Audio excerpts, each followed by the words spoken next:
Salam pemirsa, setelah Presiden Amerika Serikat Donald Trump kembali menginjakan kaki di Gedung Putih selama lebih dari 1 bulan, negosiasi untuk mengakhiri konflik di Ukraina masih menghadapi berbagai hambatan diplomatik. Pada 10 Maret 2025, Trump mengemukakan 2 syarat utama kepada Presiden Ukraina Volodymyr Zelensky. Syarat pertama menuntut agar Ukraina segera menggelar pemilihan umum, sedangkan syarat kedua meminta agar Ukraina menyerahkan sebagian wilayah sebagai bagian dari upaya perdamaian. Pada hari yang sama, dilaporkan Zelensky mengirimkan surat permintaan maaf secara pribadi kepada Trump terkait insiden yang terjadi di Oval Office. Langkah ini dipandang sebagai bagian dari strategi diplomatik yang kompleks di tengah kondisi perang yang masih berlangsung.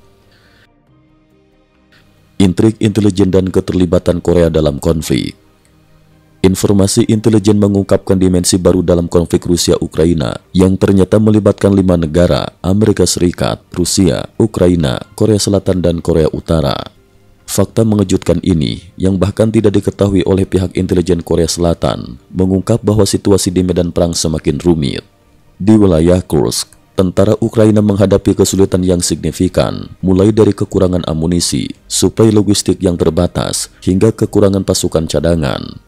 Yonhap News melaporkan bahwa pada Oktober tahun lalu, Korea Utara mengirimkan pasukan elit ke wilayah tersebut. 2 prajurit Korea Utara yang tertangkap pasukan Ukraina pada awal Januari mengungkapkan adanya fasilitas pelatihan rahasia di Gusan, wilayah Hwanghae Utara. Fasilitas tersebut dideskripsikan menyerupai lanskap kawasan Chongno di Seoul, lengkap dengan replika gedung-gedung penting seperti Istana Biru, Kedutaan Besar Amerika, dan sejumlah lokasi pemerintahan di kota-kota besar seperti Busan, Daegu, Cheonju, bahkan hingga Pulau Jeju. Selain itu, kedua prajurit tersebut menyatakan bahwa pejabat tinggi Departemen Pertahanan Korea Utara di Kursk dilaporkan memberikan informasi palsu kepada pasukannya, termasuk klaim bahwa operator drone Ukraina merupakan prajurit dari Republik Korea. Informasi ini kini tengah dipertanyakan validitasnya oleh para ahli intelijen. Latihan militer gabungan dan insiden serangan cyber. Pada 10 Maret 2025, situasi di medan tempur turut diwarnai oleh pelaksanaan latihan militer gabungan Free Seal 2025 yang melibatkan Amerika Serikat dan Korea. Latihan ini menggunakan amunisi nyata, simulasi virtual, serta latihan lapangan dan diperkirakan akan berlangsung hingga 21 Maret 2025. Di sisi lain, staf gabungan militer Korea Selatan melaporkan bahwa Korea Utara menembakkan beberapa rudal balistik yang belum teridentifikasi ke Laut Kuning. Menurut pernyataan dari pihak Korea Utara, tindakan tersebut merupakan respon terhadap latihan gabungan yang dianggap sebagai provokasi. Pihak Korea Utara juga memperingatkan bahwa satu tembakan tak disengaja bisa memicu eskalasi konflik yang lebih luas. Di tengah dinamika militer, kapal perang dari Iran, Rusia, dan Republik Rakyat Tiongkok juga telah memulai latihan militer tahunan bersama di Teluk Oman.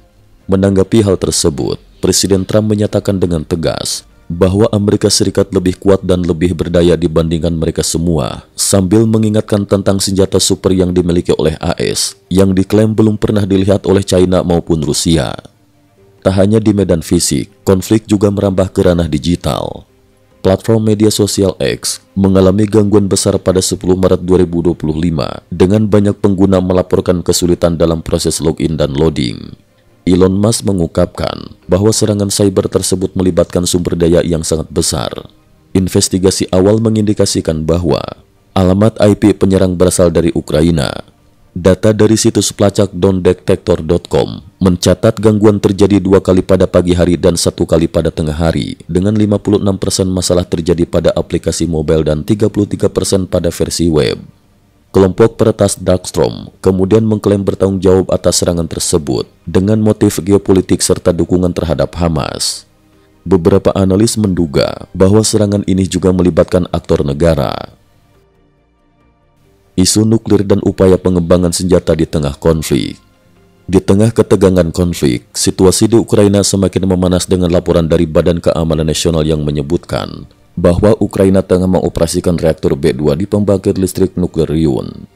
Terdapat dugaan bahwa penambahan perangkat konsentrator minyak secara rahasia di lokasi tersebut merupakan bagian dari upaya pengembangan senjata nuklir dengan dukungan dari beberapa pihak di Perancis.